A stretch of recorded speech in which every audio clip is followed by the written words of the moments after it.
So listen to this. What if there was a player who never had a bad game? Not because he was faster, stronger or more skillful, but because he always knew exactly what was about to happen before it did. Philipp Lahm put down thousands of tackles over his career, yet he never got a red card, and worse, he only ever got shown a yellow on 34 occasions. For comparison, Heung-min Son, a winger who rarely puts in a tackle and is often called the nicest man in football, is already on 28. Even he is bound to retire with more yellow cards than Lahm. But you know what? Most people find that boring. As Jamie Carragher once said, no one wants to grow up to be a fullback. No one wants to grow up and be Gary Neville. So, the same way a crunchy tackle will always be more entertaining than a proper clean one, you can also show a kid a 5-second clip of some fancy cross by Dani Alves and instantly convince him he was the greatest right back of all time. But not with Lahm. You see, there's this funny story that Bayern staff often tells their academy players. After Lahm's first season as a pro, they actually struggled to find a club that would take him on loan. So much so that at one point, a scout was so unimpressed he demanded Bayern pay him for the gas he had wasted driving to their training grounds to watch him. Regardless, eventually Felix Magath took him under his wing at Stuttgart, and though Lahm lied to him about his position as he felt it'd be easier to get in at left back, well, 1 month later, the 19-year-old had already taken over that position entirely and was starting against Man United in the Champions League, taking the win and immediately getting Sir Alex to approach Magath at full time and inquire about the kid. By February, he had taken the Man of the Match award on his debut with the national team, and by June, he had narrowly lost out on the league's Player of the Year award and been called up for the Euros. So the next time Lahm's youth coach Herman Gerland saw that scout, he went up to him, handed him his wallet, and asked him to take out however much money he thought he owed him for that trip. That's the thing about Lahm. No 5-second clip, no single game could do him justice. He operated several orders of magnitude above guys like Dani Alves. You need to watch him for season after season to fully understand him. And even then, you know what makes this just sad for guys like Dani Alves? It's that eventually Lahm would also be asked to put the pedal to the metal and get further up the pitch. And the result were playmaking performances those other fullbacks could only dream about. This guy was pulling playmaking numbers that could stack up to Messi himself. He had the kind of football IQ where no matter how you flip it, he'd always end up on top. Even when Guardiola came in and made him play as a midfielder, he instantly became one of the best on the planet. And along the way, made such an impact on Pep that Messi himself had to forever live with the fact that the other magic dwarf, the man who captained the team that crushed him in the biggest game of his career, was the one his own mentor considered the most intelligent player I've ever managed. And that was what would define his legacy. All the way back in 2004, when Germany got knocked out in the group stage of the Euros yet again, just as Kahn was on his way to retirement, for the first time in decades, they did not just lack quality, they lacked a leader. But while many tried their luck at taking over that mantle over the coming months, Lahm went through his own personal hell. In 2005, the 21-year-old broke his foot and then proceeded to blow out his ACL almost immediately upon his comeback. He made just 6 starts that year, and by the day the World Cup squad was announced, he had only played 2 matches for his nation in the 18 months that preceded it. However, if it felt like a miracle that his name was there, then he lined up for their final friendly before the tournament and broke his elbow. Suddenly, the assumption was that there would be no World Cup for Lahm, yet, as the whole country prepared to feel his absence on opening day, instead, they felt a sense of déjà vu. 36 years after Beckenbauer had played a World Cup semi-final with his arm in a sling, Lahm was lining up alongside his man with his arm in a cast.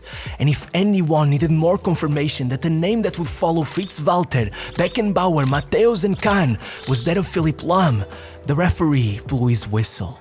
And 6 minutes later, he had scored their first goal. Germany had found their next leader. Maybe the only man who could endure the 8 years of heartbreak they still had left. Getting knocked out by the eventual champions, only a step away from the final, in a World Cup they had organized themselves, was too much for most, but Lahm did not even allow himself a second of rest. Determined to make up for lost time as he finally got to play a full season for Bayern, by January he was already being named in the UEFA Team of the Year. However, there was a reason he was the only Bayern player on the list. They were about to settle for their worst league finish in a decade.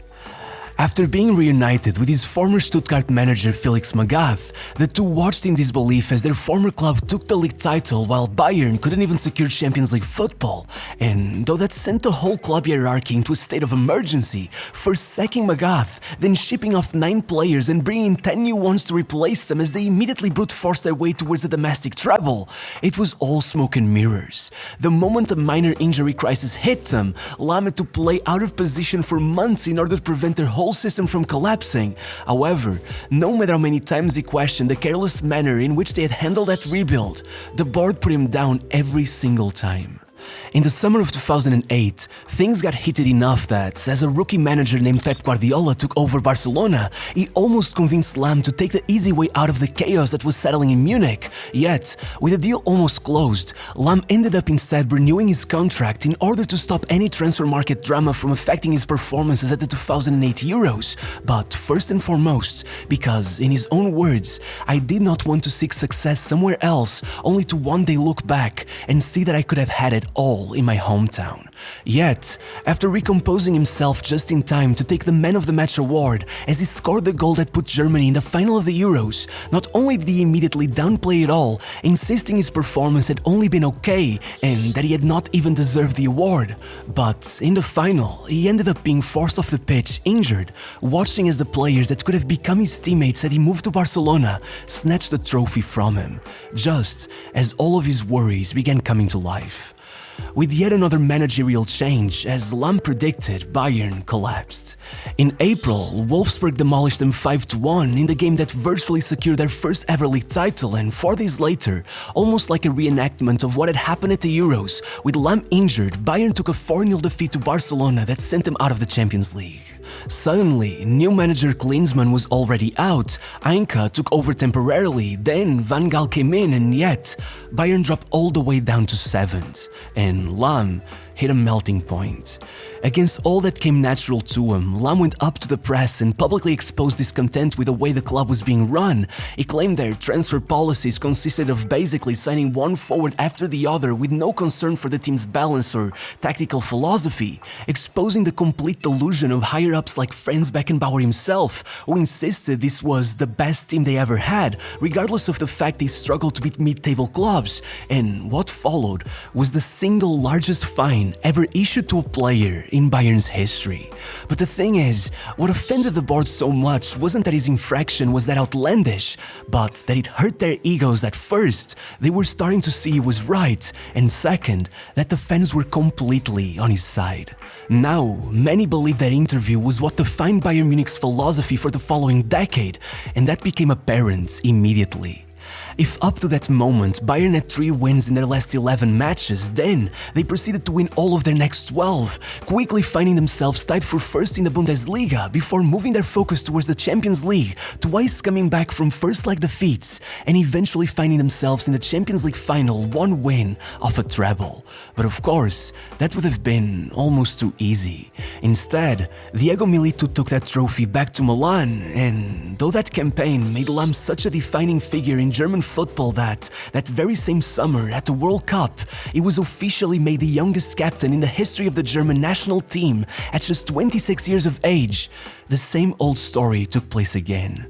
Germany were out to the eventual champions for the 3rd tournament in a row, and destiny was still not done playing tricks with Philipp Lahm's mind. With the emergence of Jurgen Klopp's Dortmund, Bayern's luck took a downturn yet again the following season, and in what can only be seen as their definite admission of guilt, the board sacked Van Gaal, made Lahm their new captain, and handed their former caretaker Jupp Heynckes a permanent job as first-team manager. But though things improved, not only were they not enough to stop Klopp, but after defeating the mighty Real Madrid of Jose Mourinho, Lahm found himself about to play a Champions League final in his hometown, his home stadium, against a Chelsea squad most deemed substantially inferior to them. And as Bayern led 2 minutes from the end, Drogba scored, forced the game into extra time, and as the commentator put it, it was like 1999, but worse. While the casuals rejoiced at that underdog story in Munich, it became one of their most painful collective memories. That day, Lahm had put down maybe the strongest performance of his life, and it still was not enough. Just 3 years earlier, having been the one who took the captain's armband off him, Lahm had seen just how fast the fans turned on Michael Ballack as he lost the 4th international final of his career career, and now, following another near miss at the Euros, he was starting the countdown towards his 30th birthday, knowing that, despite close call after close call, he did not have a single international trophy to his name. So, if he did not want to become just yet another player who never finished the job and left behind only a legacy of defeat after defeat, he had to act immediately. And what followed was maybe the greatest season ever put down by a fullback. For 3 seasons, Lahm had already put down more tackles per game than the likes of Sergio Ramos, Pep or Vidic had managed on their greatest ever seasons. But now, the game was changing. Managers began demanding that fullbacks contribute just as much offensively as they did defensively, but while many veterans get left behind when the game evolves, Lahm adapted so effortlessly, the gap between him and the rest grew even larger. Forget Dani Alves, Marcelo, Robertson, Alexander-Arnold or Jordi Alba. Lahm was now racking up more assists than any defender I've ever seen. In fact, that season, per 90, he was outperforming Messi. He had simply become inevitable. Not only did he become the first defender in Bundesliga history to hit double digits on the assist charts, as Bayern finally put Dortmund back in their place and scooped up every domestic trophy, taking the league title with a record 7 games to spare. But in the end, they met Dortmund again in an all-German Champions League final and stomped on them one final time, as at 5 months off of his 30th birthday, Philipp Lahm secured the first international trophy of his career and completely redefined what a fullback was capable of. If, at the time, the evolution of the role had split them into the modern, more offensively minded and the old-school, more defensively capable, Lahm had embarrassed them all by proving that to conform yourself to either side was a mere display of mediocrity. He had transcended the role in such an uncompromising manner that summer, as Pep Guardiola took over the club and finally got the man he had been dreaming of since his debut season, no matter how many insisted he could not teach an old dog new tricks, only a few weeks into their campaign, right as Bayern trailed behind in the European Super Cup, getting suffocated in midfield, Pep could not resist his desire to do the unthinkable, and so he moved Lahm into midfield. And an hour later, the trophy was theirs. By January, they had made it 5 trophies in a year. By March, they had broken the all-time record again, winning the league with 7 matches to spare. And with his first full season as a midfielder at 30 years of age, Lahm's adaptation had been so incredible that as the World Cup began, Joachim Löw decided to start him in that same midfield role. Only to then surprise France in the quarters by deploying him at right back, keeping him there as he assisted 2 of the goals in that infamous 7-1 demolition of Brazil. And in the end, in the final, Lahm found himself face to face with Lionel Messi, captain versus captain, in the greatest match of both their lives. And for once, no matter how used Messi was to seeing space where others couldn't, that day, time and time again, whenever he thought he had found it, Lahm was there to protect it. His performance was a masterpiece. He did not lose a single ground or aerial duel. He did not get dribbled past once, did not make a single foul, played more passes and had more touches than any other player in the pitch. And so, as Messi could only stare at the trophy that Lahm finally got to bring home with him, it became clear to anyone why, a few months later, Guardiola had left out names like Messi, Iniesta and Xavi to instead name Lahm as the most intelligent player I've ever managed. Just 5 days after that final, as soon as the celebrations went down, Lahm announced his retirement from the national team. However, he still had one final gift for us. Having just completed football, he began playing with a new level of what can only be described as a calm confidence that made him that much scarier to face. And so, as early as September, in a match against Paderborn, he committed a foul, and then, as the following games came and went, fans began noticing something truly unbelievable. While other defenders kept on making foul after foul, Lahm simply never put a foot wrong. With perfect positioning, timing and anticipation, he no longer even had to touch his opponents in order to stop them.